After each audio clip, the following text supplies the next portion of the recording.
ഇപ്പോൾ വരുന്ന പ്രധാനപ്പെട്ട ഒരു വാർത്തയിലേക്കാണ്. അയോധ്യ രാമക്ഷേത്ര പ്രതിഷ്ഠാ ചടങ്ങിൽ സോണിയാഗാന്ധി പങ്കെടുക്കുമെന്ന റിപ്പോർട്ടുകൾ പുറത്തുവരുന്നു. നോബൽ മാരിക്കാരനുണ്ട് ദില്ലിയിൽ നിന്ന്. നോബൽ, സോണിയാഗാന്ധി പങ്കെടുക്കണമെന്ന് മറ്റ് സംസ്ഥാനങ്ങൾ, ഉത്തരേന്ത്യൻ സംസ്ഥാനങ്ങളിലെ നേതാക്കൾ ആവശ്യപ്പെട്ടിരുന്നു. ആശയക്കുഴപ്പം തുടരുന്നതിനിടെയാണ് ഇപ്പോൾ ഇത്തരത്തിലൊരു വാർത്ത പുറത്തുവരുന്നത്. എത്രത്തോളം രാഷ്ട്രീയ പ്രാധാന്യമുള്ളതാണ് സോണിയാഗാന്ധി ഈ ചടങ്ങിൽ പങ്കെടുക്കുകയാണെങ്കിൽ?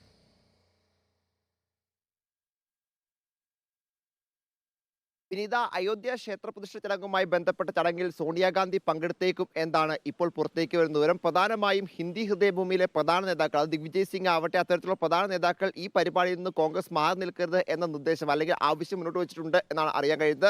അല്ലാത്ത പക്ഷം മാറി നിന്ന് കഴിഞ്ഞാൽ അത് BJP-യുടെ മാത്രം ഒരു പരിപാടിയെ ഈ പ്രതിഷ്ഠ ചടങ്ങ് മാറി നിൽക്കും. നിലവിൽ ഹിന്ദി ഹൃദയഭൂമിയിൽ, പ്രത്യേകിച്ച് മധ്യപ്രദേശ്, രാജസ്ഥാൻ, ഛത്തീസ്ഗഡ് ഉൾപ്പെടെയുള്ള സംസ്ഥാനങ്ങളിലൊക്കെ വലിയ തോൽവിയാണ് പാർട്ടിക്ക് ഉണ്ടായിരിക്കുന്നത്. ഈ രാമക്ഷേത്ര നിർമ്മാണവുമായി ബന്ധപ്പെട്ട് ചടങ്ങിൽ നിന്ന് മാറി നിൽക്കുകയാണെങ്കിൽ ആ തോൽവിയുടെ ആഘാതം വരും തെരഞ്ഞെടുപ്പിൽ വർദ്ധിക്കും എന്നാണ് പല നേതാക്കളും പറയുന്നത്. അതുകൊണ്ട് തന്നെ ഒരുപക്ഷെ സോണിയാഗാന്ധി ഇതിൽ പങ്കെടുത്തേക്കും എന്ന സൂചനകൾ ഈ ഘട്ടത്തിൽ പുറത്തേക്ക് വരുന്നുണ്ട്.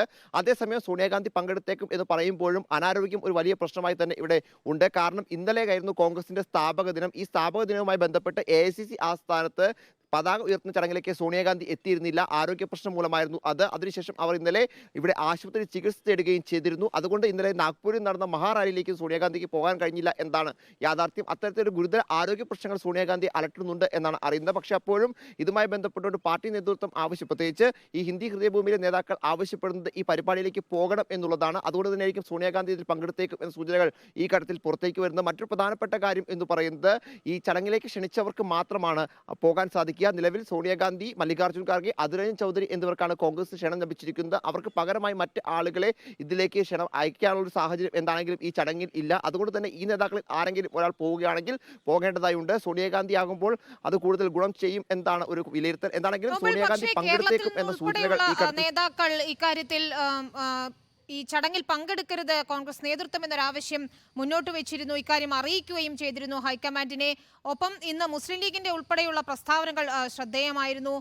വളരെ വ്യക്തമായ ഒരു രാഷ്ട്രീയ നിലപാടാണ് BJP-യുടേത് ഇക്കാര്യത്തിൽ എന്ന വിമർശനം ഉയരുന്നതിനിടെ സോണിയ തന്നെ ഈ ചടങ്ങിൽ പങ്കെടുക്കുക എന്നത് പറയുന്നത് കോൺഗ്രസിനെ സംബന്ധിച്ചിടത്തോളം ലോക്സഭാ തെരഞ്ഞെടുപ്പിൽ ഉൾപ്പെടെ വലിയ പ്രതിസന്ധി ഉണ്ടാക്കുമെന്ന് ഉറപ്പല്ലേ, പ്രത്യേകിച്ച് കേരളം ഉൾപ്പെടെയുള്ള സംസ്ഥാനങ്ങളിൽ?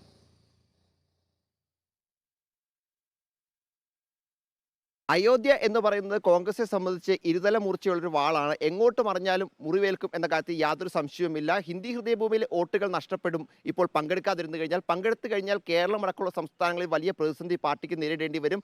എന്താണെങ്കിലും ഇതിലൊരു ചോർച്ച അല്ലെങ്കിൽ നഷ്ടം കോൺഗ്രസിന് ഉറപ്പാണ്. പക്ഷേ ഹിന്ദി ഹൃദയഭൂമിയിലെ നേതാക്കളുടെ വികാരം പൂർണ്ണമായും അവഗണിച്ചു കഴിഞ്ഞാൽ അത് വലിയ പ്രതിസന്ധി ഉണ്ടാക്കുമെന്ന് നേതൃത്വത്തിന് നന്നായി തന്നെ അറിയാം. നേരത്തെ ഈ അയോധ്യയുമായി ബന്ധപ്പെട്ട ചടങ്ങിൽ, അതായത് നേരത്തെ ഈ ക്ഷേത്ര നിർമ്മാണത്തിന്റെ ആദ്യഘട്ടത്തിൽ ഇതിനെ അനുകൂലിച്ചുകൊണ്ട് ഹിന്ദി ഹൃദയഭൂമിയിലെ പല നേതാക്കളും വന്നിരുന്നു. അത്തരത്തിൽ ദിഗ്വിജയ് സിംഗ് അടക്കമുള്ള നേതാക്കൾ, അതൊരു കമൽനാഥ് അടക്കമുള്ള നേതാക്കൾ അന്ന് രംഗത്ത് വന്നിരുന്നു. എന്താണെങ്കിലും അവരുടെ ഒരു വികാരം ഇതിൽ പങ്കെടുക്കണം എന്നുള്ളത് തന്നെയാണ്.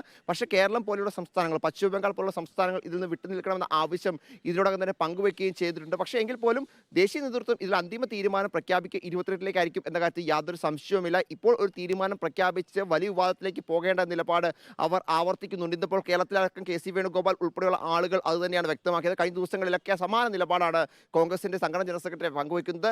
എന്താണെങ്കിലും നിലവിലത്തെ സാഹചര്യത്തിൽ സോണിയാഗാന്ധി പങ്കെടുത്തേക്കും എന്ന സൂചനകളാണ് വരുന്നത്. പക്ഷേ അപ്പോഴും അതിലൊരു ഔദ്യോഗിക സ്ഥിരീകരണം കോൺഗ്രസ് നൽകുന്നില്ല. പക്ഷേ വരേണ്ടിയിരിക്കുന്നു. സോണിയാഗാന്ധി രാമക്ഷേത്ര പ്രതിഷ്ഠാ ചടങ്ങിൽ പങ്കെടുക്കുമോ എന്നതിൽ പക്ഷേ കേരള ഘടകം ഉൾപ്പെടെ എതിർപ്പ് ഉന്നയിക്കുന്ന ഒരു സാഹചര്യമുണ്ട്. കോൺഗ്രസിന് രാഷ്ട്രീയപരമായി ഏറെ നിർണായകമായിരിക്കും ആ തീരുമാനം എന്നതുകൊണ്ട് തന്നെ ഔദ്യോഗികമായ പ്രഖ്യാപനം ഉടൻ ഉണ്ടാകുമെന്ന് തന്നെയാണ് പ്രതീക്ഷിക്കുന്നത്. നോബൽ മാരിക്കാരന് വിശദമായ വിവരങ്ങൾ നൽകുകയായിരുന്നു.